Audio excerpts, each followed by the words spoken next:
Pak, tadi yang private cloud. Yang private cloud, ya. Kenapa? Tadi pas yang ngebahas private cloud-nya itu putus-putus, Pak. Oke. Nah, jadi gini ya.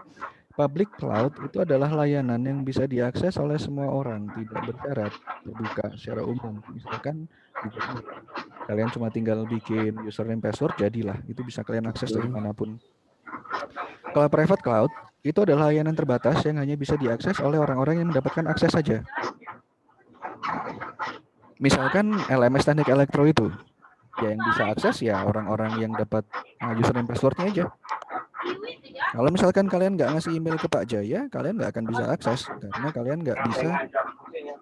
kalian tidak bisa mengakses platform di tadi seperti itu. Jadi yang sifatnya private itu biasanya hanya bisa diakses oleh beberapa orang saja atau orang-orang yang memang diberikan aksesnya saja. Sedangkan kalau public tidak ada password, tidak ada syarat, biasanya seperti itu. Kalau hybrid itu adalah gabungan dari keduanya, private dengan public. Oke, ada yang mau ditanyakan sampai sini? Nanti lebih jelasnya lagi akan saya bahas lah di perkuliahan ini. Saya cuma ngasih introduksi secara umum aja tentang hal-hal yang akan kita pelajari nanti di perkuliahan. Ada yang mau ditanyakan lagi? Mungkin udah datang semua? Berapa orang? 32 dari 38. Ya, nggak apa-apa, nanti saya lanjutkan dulu ya. Oke, kita akan belajar juga tentang industri 4.0. Nah, kenapa industri 4.0? Ada yang pernah dengar? Ada yang baru dengar? Ada yang belum tahu? Kapan industri 1.0, 2.0, 3.0? Kenapa sekarang kita ada di industri 4.0? Apa yang membedakan kita dengan yang sebelum-sebelumnya gitu ya? Bagaimana cara kita memanfaatkan industri 4.0 ini untuk kemajuan kita? Dan bagaimana kita bisa ikut berperan di dalamnya gitu. Jangan sampai kita ketinggalan zaman. Ini adalah teknologi masa depan dan kita sekarang sudah ada di masa depan. 20 tahun yang lalu ya, waktu saya masih SMP, tidak kebayang sama sekali saya akan berhadapan dengan handphone berwarna yang bisa main game, nonton video dan yang lain-lain. Waktu itu handphone yang saya pegang itu masih handphone hitam putih, komunikasi kita hanya menggunakan SMS dan itu mahal sekali gitu ya. Dan sekarang dengan meningkatnya teknologi informasi dan komunikasi, yang namanya berkomunikasi itu jauh lebih gampang. Pertukaran file, data, gambar, segala hal jauh lebih gampang. Dan bukan cuman itu gitu. Dengan kemajuan teknologi yang namanya komputer, yang namanya mesin, itu juga semakin pintar. Itulah yang membuat industri 4.0. Kemajuan industri yang bertitik berat kepada kemampuan mesin, internet, dan juga pengolahan data. Nanti kita akan bahas ini lebih jauh pada Big Data dan Industri 4.0. Kalau kita berbicara data, berbicara internet, kita tidak akan bisa melepaskan diri dari keamanan jaringan. Kalian tentunya sudah familiar dengan hacker, ada malware, ada spyware. Kalau misalkan kalian salah klik di WhatsApp, nanti handphone kalian dibajak. Kemudian kemarin ada Gojek kehilangan berapa miliar, dicuri, gini, gitu, virus, dan yang lain-lain. Kita akan berbicara lebih lanjut terkait aspek keamanan di dalam bidang teknologi informasi dan komunikasi dan juga enkripsi nanti di pertemuan keberapa tadi 12 kalau nggak saya lupa setelah UTS. Nah, ini juga kenapa saya bahas karena di masa depan kita semua akan terhubung ke internet. Coba kalian pikir dalam sehari berapa jam kalian habiskan di depan layar handphone. Bandingkan dengan jam yang kalian tidak habiskan di depan layar handphone. Kurang lebih sekitar 50 sampai 60 bahkan bisa 80% dari waktu kita bangun kita habiskan di depan layar yang terhubung ke internet. Sisanya ya mungkin kita lagi mandi gitu ya atau lagi beresin kamar atau mungkin menanam jagung di kebun kita. Tapi sisanya semua kita lakukan dengan terhubung ke internet. Karena itulah kenapa yang namanya keamanan data, security, itu memegang peranan sangat penting. Di masa depan, kalau misalkan akun Gojek kalian dibajak, bisa sama seperti Maya Ahmad kemarin ya, Maya Musri. Akun Gojek dibajak, bisa hilang semua akun yang lain. Itu bukan isapan jempol lagi, bukan hanya khayalan semata, itu sudah nyata adanya. Satu salah langkah dan itu fatal, bisa membuat kalian kehilangan identitas online kalian. Oke, ada yang mau ditanyakan mungkin sampai sini?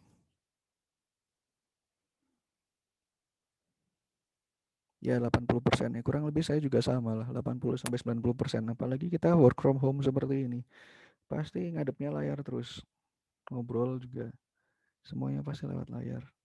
Nah, itulah kenapa belajar mengenai aspek keamanan itu sangat penting di Indonesia. Kemarin saya ikut seminar juga terkait keamanan data dan keamanan jaringan. Bayarannya itu sangat mahal. Kenapa? Ya karena di Indonesia masih jarang eh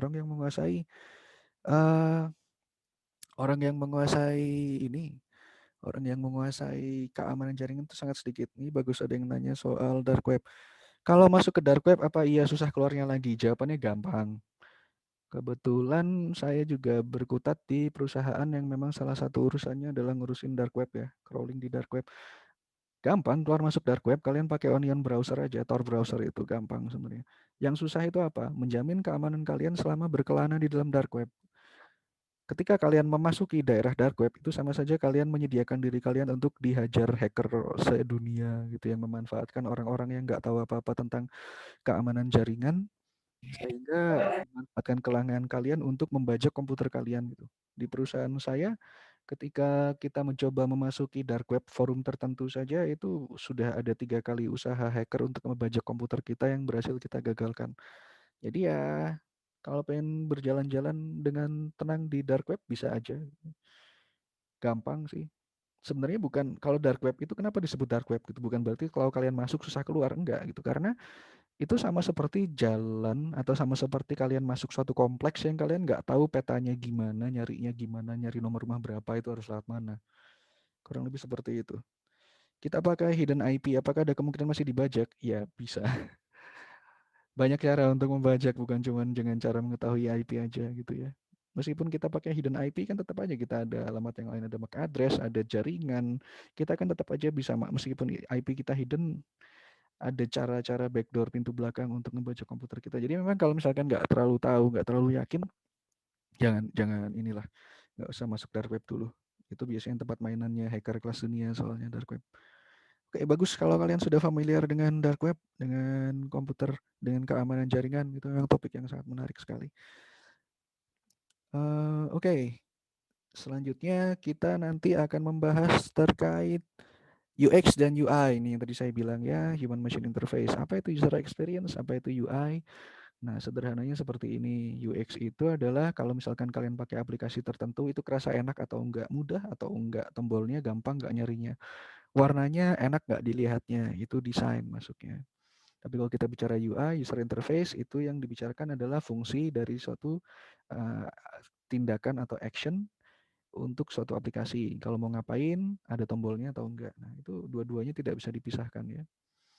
Jadi ya enak atau enggaknya itu ada di UX, ada atau enggaknya itu ada di UI, seperti itu. Nah, ini nanti kita akan belajar sedikit.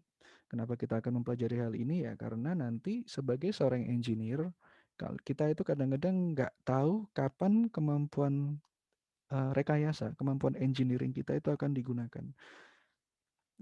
Saya misalkan gitu, waktu S1 saya itu ambil elektronika, elektro arus lemah. Kemudian saya menggunakan kemampuan engineering saya itu pada akhirnya untuk mendesain sistem. Waktu itu saya implementasikan beberapa radar dan juga sistem informasi untuk Bandara Soekarno-Hatta, Angkasa Pura II. Itu pertama kalinya saya kerja setelah lulus dengan serius gitu ya, ngasilin duit. Tapi di kesini-sininya yang saya lakukan adalah mengembangkan dashboard. Dashboard untuk analisis big data. Nah benar, kayak saling melengkapi. Nah kenapa UX dan UI ini penting? Karena pada kuliah ini, seperti yang saya sampaikan tadi di awal-awal, saya ingin kalian belajar semua hal tentang konsep yang mungkin bisa kalian temui selama kalian bekerja sebagai seorang engineer, sebagai seorang insinyur.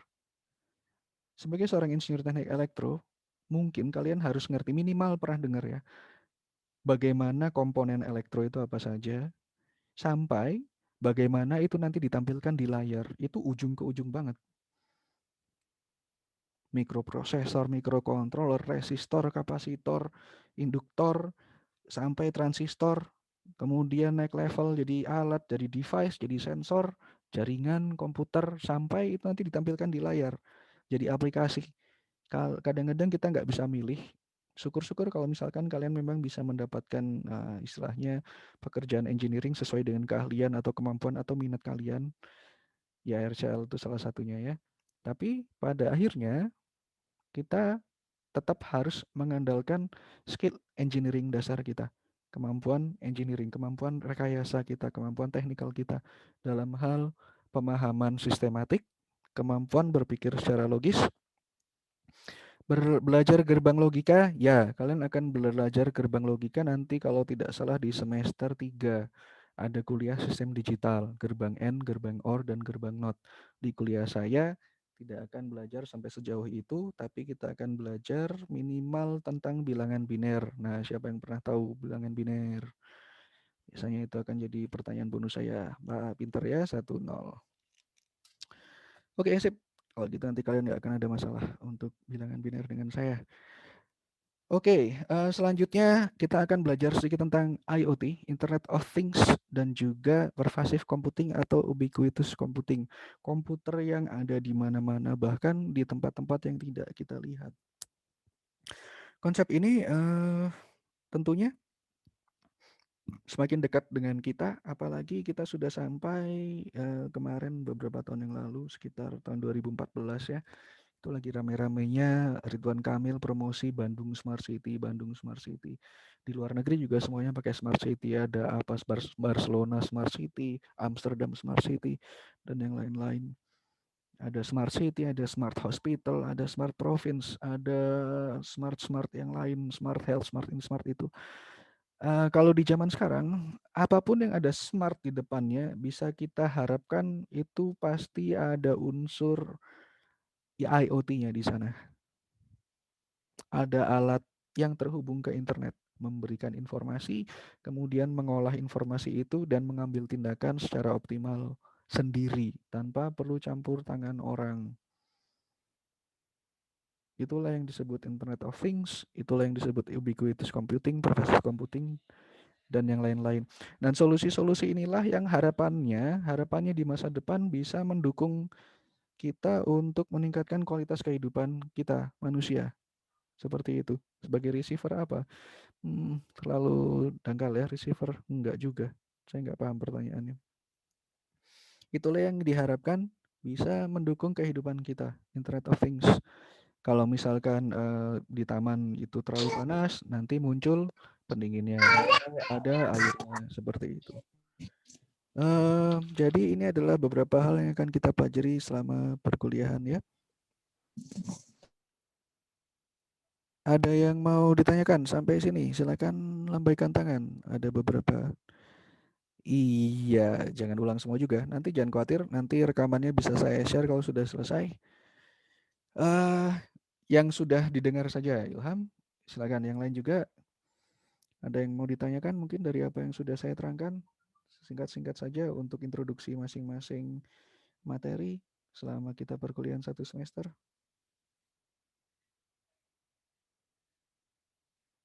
Ada yang mau ditanyakan? Bebas bertanya ya. Malah saya wajibkan sebenarnya kalau kuliah saya itu. Kalau kalian nggak bertanya itu biasanya pertanyaan saya kurang jelas neranginnya, atau kalian yang nggak paham sama sekali, di mana dua-duanya berarti saya gagal itu sebagai dosen. Ayo tolong ditanya. Ada yang mau bertanya nggak? Ada yang tertarik akan sesuatu atau tadi seperti Dark Serena? Wah itu saya yakin saya nggak ada mahasiswa namanya Dark Serena, tapi namanya keren lah itu. Cuni banget. Misalkan ada hal-hal yang pernah kalian dengar dan kemudian kalian terpicu gitu ya setelah kuliah itu. Kalau tentang artificial intelligence akan saya bahas sedikit, ada di dalam big data. Artificial intelligence, machine learning, big data analysis itu akan saya bahas sedikit di pertemuan ke-8. Itu setelah UTS ya, big data dan industri 4.0. Artificial intelligence itu pasti tidak bisa dipisahkan dari big data. IoT itu receiver dari transmitternya via internet. Susah dibilang begitu ya, karena IoT itu baik receiver maupun transceivernya sama gitu. Dia bisa berkomunikasi dua arah via internet. Saya rasa kamu menggunakan istilahnya ini dengan kurang tepat ya. IoT itu berkomunikasi via internet lebih tepatnya. Receiver dan transmitter itu adalah bagian dari alatnya, bukan bagian terpisah, sehingga nggak perlu disebutkan seperti itu. Kalau zaman sekarang istilah receiver transmitter itu sudah nggak umum, meskipun itu memang istilah yang memang kental di bidang teknik elektro sendiri. Kalau sekarang biasanya RxTX itu udah jadi satu, receiver transmitter. Oke, pertanyaan yang lain. Jujur saya nggak paham semuanya, bagus. Belum pernah belajar seperti ini, bagus. Ini akan diajar dari dasarnya, ya iya. Ini kuliahnya sangat dasar sekali gitu ya. Yang akan saya bahas selama perkuliahan ini adalah konsep-konsep dasar dengan bahasa sedasar mungkin. Karena itulah kalian ketemu saya di semester 1 ini untuk ikut kuliah gampang ini, untuk kuliah santai-santai, nggak pakai hitung-hitungan dan nggak ada praktek ini untuk belajar tentang konsep-konsep dasar di bidang teknologi informasi dan komunikasi. Yang lebih sulit itu nanti di kuliahnya masing-masing gitu ya, ada kalkulus ya, selamat berpusing-pusing ria, ada kuliah IoT, sistem digital dan yang lain-lain. Itu saya jamin jauh lebih sulit dari kuliah saya gitu. Kalau kuliah saya ini saya perkenalkan konsep dasarnya saja dengan bahasa yang insya Allah mudah yang bisa memperkenalkan kalian lebih dalam ke bidang teknik elektro. Karena itu kalau ada yang nggak paham silakan bertanya. Oh, jangan khawatir. Kalau kalian masih bingung dengan istilah dan nama-nama yang tadi saya jelaskan, berarti saya bisa membuat kalian tertarik ya. Kalau misalkan kalian ingin tahu jawabannya atau artinya apa, jangan bolos kuliah saya. Bagus, bagus, bagus. Bagus, bagus kalau masih bingung sama istilah-istilahnya. Raspberry atau Arduino yang bagus untuk IoT ya sesuai dengan kebutuhan saja. Saya nggak bisa bilang. Oke, bagus. Kalau kalian bingung, bagus, bagus, bagus. Karena ini memang tujuan kuliah introduksi adalah untuk seperti trailer saja atau teaser. Nanti penjelasan lebih jauhnya tentang istilah-istilah yang saya pakai itu akan saya jelaskan di pertemuan masing-masing. Tidak perlu kalian pahami sekarang. Yang perlu kalian pahami bahwa alhamdulillah banyak hal yang masih belum kalian pahami. Jadi kita bisa belajar sama-sama selama 1 semester. Untuk istilah-istilah yang sulit, hal-hal tentang terkait teknik elektro di kehidupan kita sehari-hari yang ternyata ada teknik elektronya gitu dengan istilah-istilah yang sulit. Ya bagus. Nanti harapan saya setelah kalian lulus kuliah ini, kalian sudah paham semua istilah-istilah itu. Nanti akan saya bahas juga itu di ujian ya. Saya pastikan kalian paham arti istilah-istilahnya. Ya kalian bisa memahami fungsi utama, kalian bisa mendapatkan banyak wawasan istilah-istilah ajaib-ajaib yang hanya hanya insinyur dari teknik elektro yang paham. Jadi ya itulah tujuan kuliah kita. Kalian nggak perlu paham semuanya di satu pertemuan ini. Karena itulah kita akan belajar teknologi informasi dan komunikasi selama 1 semester. Insya Allah kita belajar sama-sama. Dan tentu saja harapan saya ada di nomor 4 ini gitu ya. Kalian itu bakal dapat banyak wawasan dari teknologi informasi dan komunikasi. Kemudian bisa kalian arahkan itu untuk mendukung inovasi yang memang kiranya nanti di masa depan bisa mendukung kalian untuk jadi Elon Musk atau Tony Stark yang punya pabrik sendiri atau bikin roket keluar angkasa. Harapan saya sih seperti itu. Oke, apa harapan Anda dari kuliah ini? Mungkin ada yang ada yang ingin disampaikan? Silakan.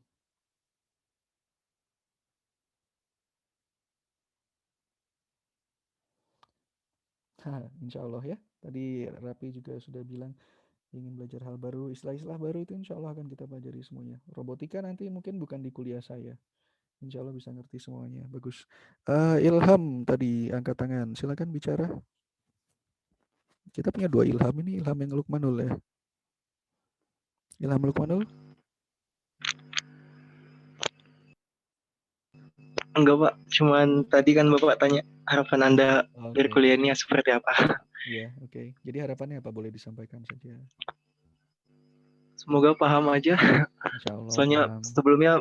sebelumnya kan belum pernah belajar seperti ini. Jadi Oke, semoga bagus. bisa tahu. Nah, karena itu saya juga minta tolong ke kalian ya. Kalau misalkan ada penjelasan saya yang kurang jelas, ada materi saya yang terlalu cepat, penyampaian saya yang kurang baik, tolong tanyakan. Jadi bisa saya bantu kalian untuk memahami dengan jelas seperti itu. Meskipun kita kuliahnya nggak ketemu langsung, tapi saya harap yang namanya diskusi secara akademik untuk memperkaya ilmu pengetahuan itu tetap berjalan dengan lancar. Jadi jangan malu, jangan takut. Yang perlu kalian takutkan itu apabila pertemuannya selesai, tapi ada pertanyaan kalian yang belum kejawab. Nah itu silakan takut.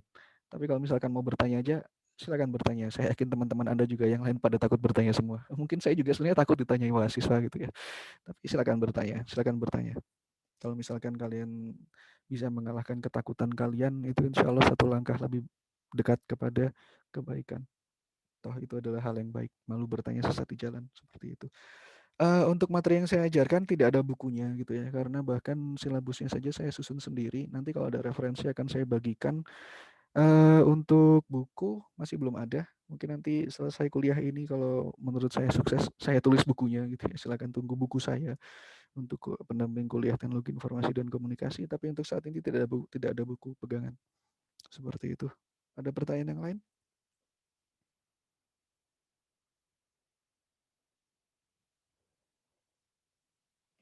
Oke, bagus. Harapannya insya Allah bagus semua ya. Mari kita wujudkan sama-sama. Nanti kalau ada pertanyaan, ada hal yang kurang dipahami, nanti bisa saya jelaskan sebatas dasarnya.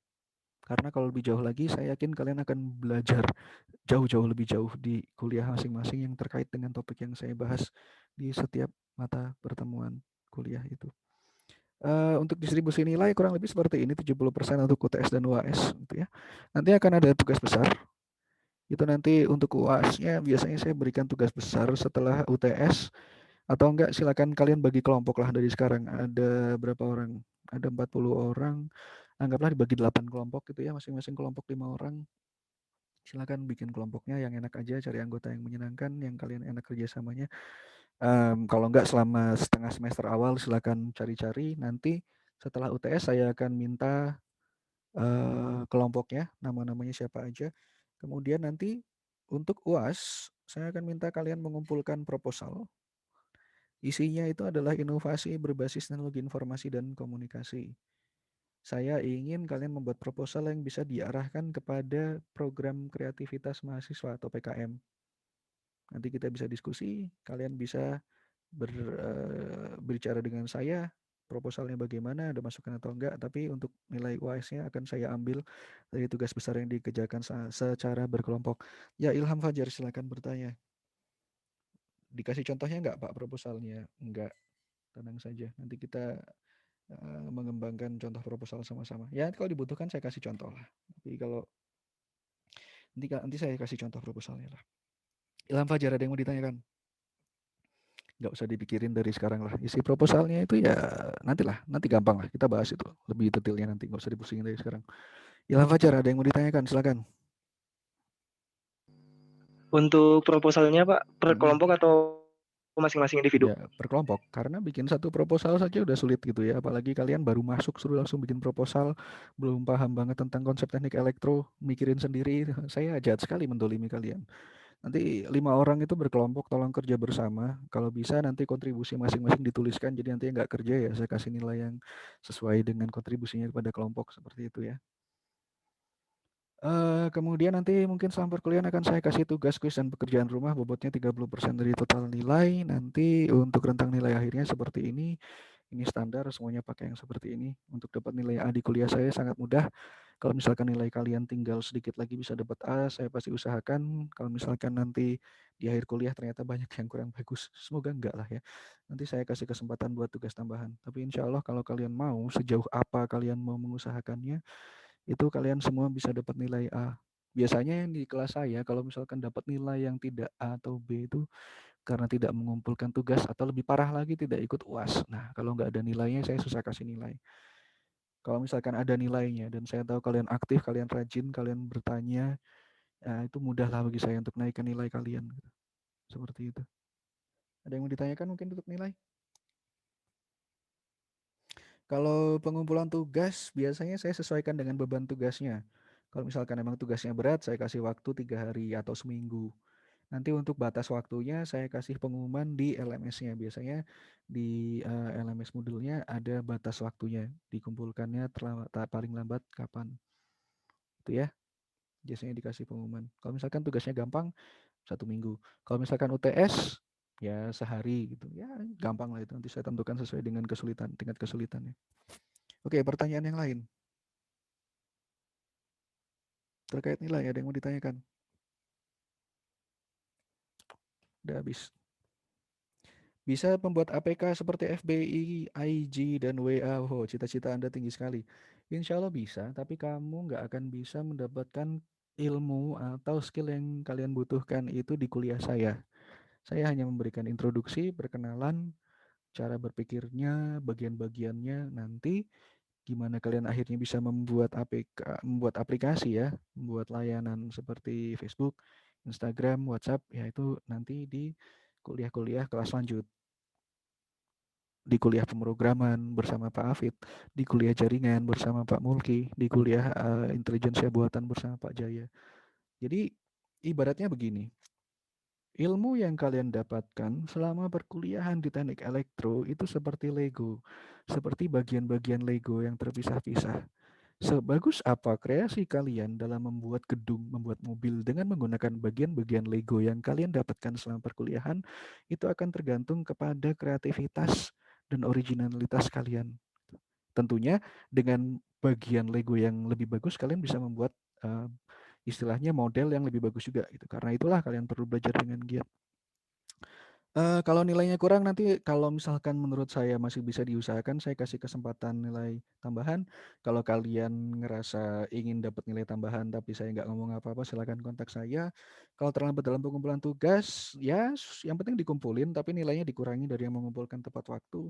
Kalau untuk remedial, saya rasa nggak perlu karena biasanya UTS saya gampang, UAS-nya juga tugas kelompok. Kecuali kalian nggak ikut UTS dan UAS-nya kalian nggak pernah datang ketemuan sama teman-teman kalian, jadi nanti kontribusi terhadap tugas besarnya dicatat 0 oleh ketua kelompok. Jadi ya buat saya seperti itu ya, memudahkan saja, kita saling memudahkan lah. Pertanyaan yang lain terkait perkuliahan, ada yang mau ditanyakan?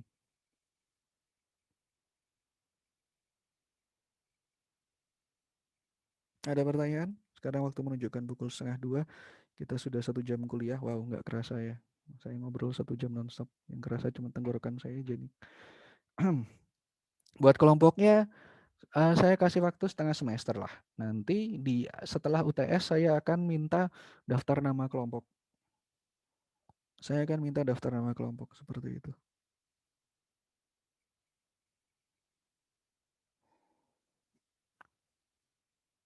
Oke, pertanyaan yang lain?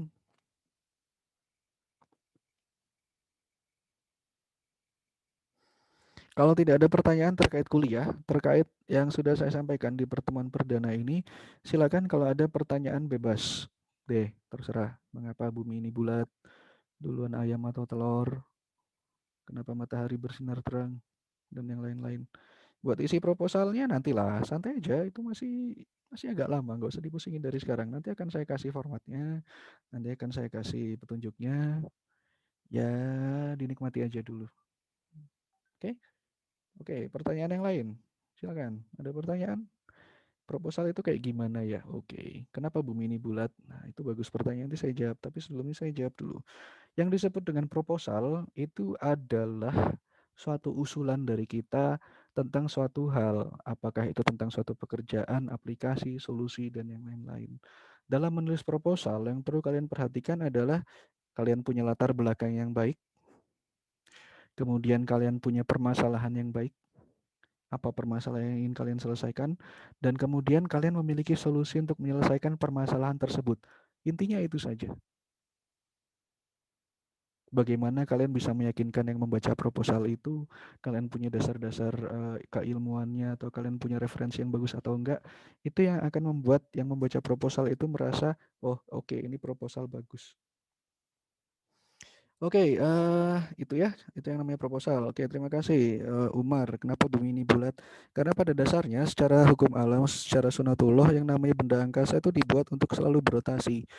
Bentuk yang terjadi ketika suatu benda berotasi tanpa henti itu adalah lingkaran. Kayak misalkan kalian main dengan lilin permainan gitu, kalian putar-puterin di tangan kalian.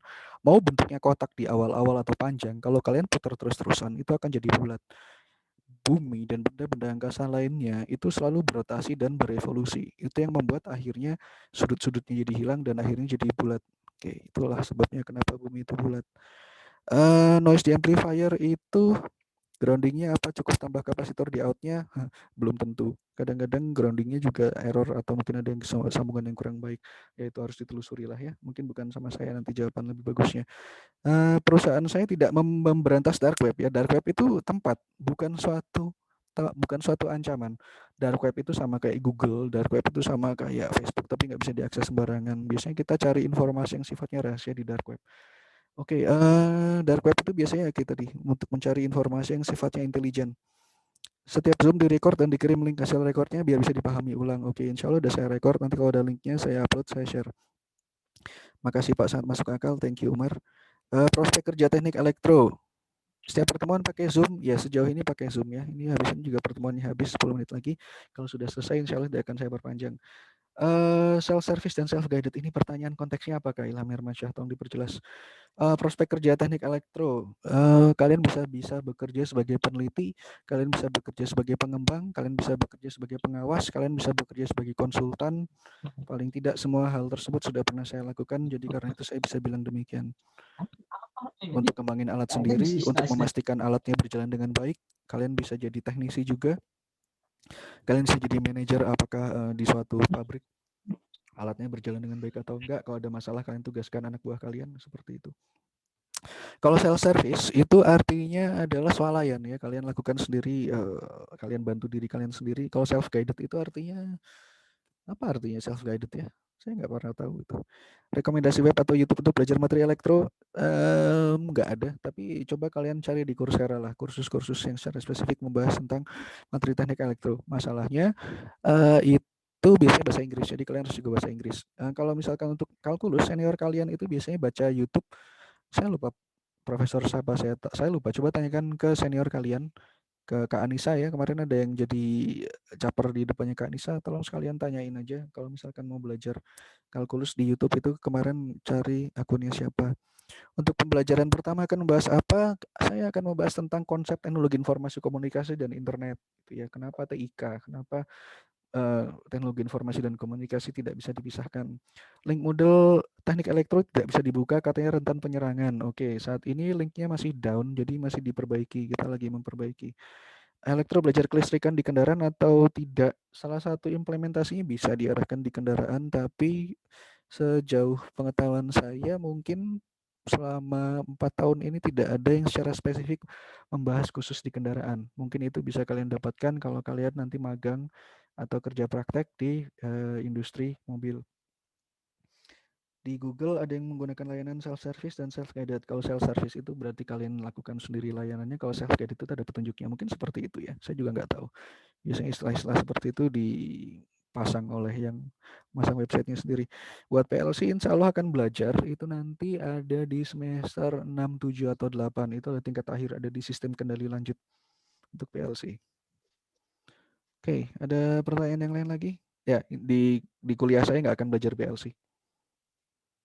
Itu nanti ada di sistem kendalinya. Ada pertanyaan lagi? Kita masih punya 6 menit.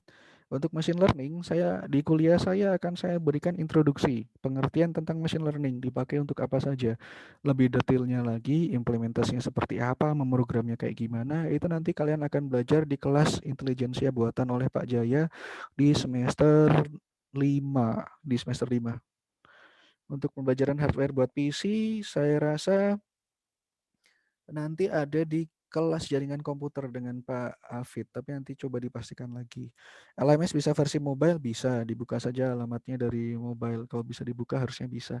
Tapi untuk saat ini masih down websitenya, jadi saya nggak bisa bilang apa-apa. Oke, ada pertanyaan lagi yang lain?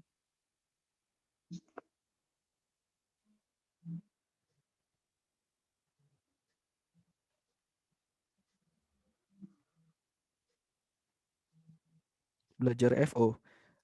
Secara lebih spesifik tentang fiber optik itu akan kita pelajari dengan saya di kuliah semester 3, di kuliah bahan elektrik, tapi nanti kita akan belajar dasarnya sedikit saja di jaringan komputer. Kenapa? Karena fiber optik tidak bisa dipisahkan dari jaringan komputer ya, seperti itu. Oke, yang lain? Pertanyaannya bagus-bagus sekali. PLC belajar nggak Pak? Tadi sudah saya sampaikan di kuliah saya tidak belajar PLC. Kalau mau belajar PLC tunggu semester 7 atau 6, saya lupa. Itu nanti ada kuliah sistem kendali lanjut. Pengenalan komponen dasar elektro nanti akan kalian pelajari di kuliah elektronika 1. Ada kuliah pengenalan rangkaian elektrik juga, saya lupa, dengan Pak Adi Asri. Mungkin nanti di semester 2. Tapi tidak akan dipelajari di kuliahan ini ya. Nanti yang tadi ada di silabusnya saja. Oke, ada pertanyaan lagi? Yang lain? rekomendasi laptop atau PC untuk editing. Saya nggak ngedit, jadi saya nggak bisa. Tapi selama laptop itu punya RAM yang cukup tinggi dengan prosesor yang cukup tinggi, nggak terlalu masalah sih, itu aja, nggak perlu terlalu keren. Apalagi Mac itu cuman ini aja lah, cuman high pist aja. Fiber optik sama kabel RJ buat WiFi bagus yang mana? Bagusan fiber optik ya. Kabel RJ itu masih pakai kabel tembaga, dan kabel tembaga itu overtime seiring dengan waktu bisa karatan, itu mengurangi kemampuan untuk mengantarkan data. Jadi FO itu lebih bagus. Ya, terima kasih Agus sudah menjawab. Pertanyaan lagi yang lain?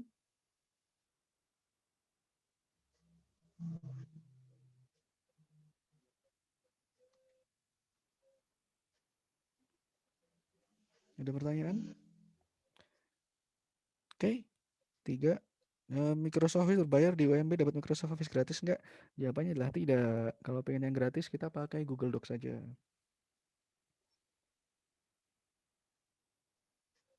Oke, pertanyaan lagi yang lain?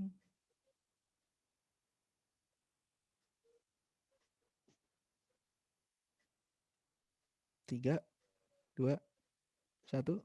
Baik, terima kasih atas segala pertanyaannya dan antusiasmenya dalam mengikuti kuliah perdana kita. Saya harap antusiasme dan semangat ini bisa tetap dijaga ya untuk pertemuan selanjutnya di 1 semester ini. Kalau ada pertanyaan bisa diajukan di perkuliahan, bisa diajukan juga di grup, tapi mungkin saya jarang-jarang balas kalau nggak perlu-perlu banget. Nanti untuk pertemuan selanjutnya kita sebar polling saja nanti. Bisa nanti tolong di ini ya, dikoordinasikan Ilham, ketua angkatan, Ilham Fajar kan ya.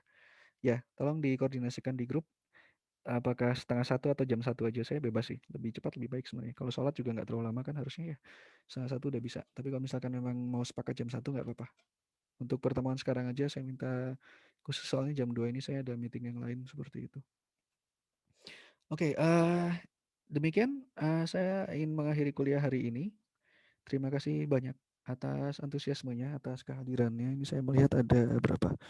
38, 37 mahasiswa. Terima kasih. Semoga ilmu yang kita dapatkan hari ini bermanfaat bagi kita semua. Nanti kita, harapan saya, seperti yang saya sampaikan tadi, dengan mengikuti kuliah teknologi informasi dan komunikasi ini bisa menjadi langkah awal bagi kalian, junior-junior saya di bidang teknik elektro gitu ya, untuk menjadi seorang insinyur yang bermanfaat bagi bangsa, agama, negara, keluarga, dan yang lain-lain juga. Jadi mari kita belajar sama-sama selama 1 semester ini. Insya Allah materi saya gampang, kuliahnya juga gampang. Tolong jangan bikin sulit bagi kalian sendiri dan bagi saya gitu ya. Kalau kalian persulit saya juga bisa bikin kalian sulit. Nah, jadi kita sama-sama memudahkan saja. Jadi kita akan ketemu lagi minggu depan. Terima kasih. Saya akhiri kuliah hari ini. Wabillahi taufiq wal hidayah. Nasruminallah wa fatun qarib. Wassalamualaikum warahmatullahi wabarakatuh. Waalaikumsalam warahmatullahi Terima wabarakatuh. kasih semuanya. Waalaikumsalam warahmatullahi wabarakatuh. Terima kasih, Pak. Terima kasih.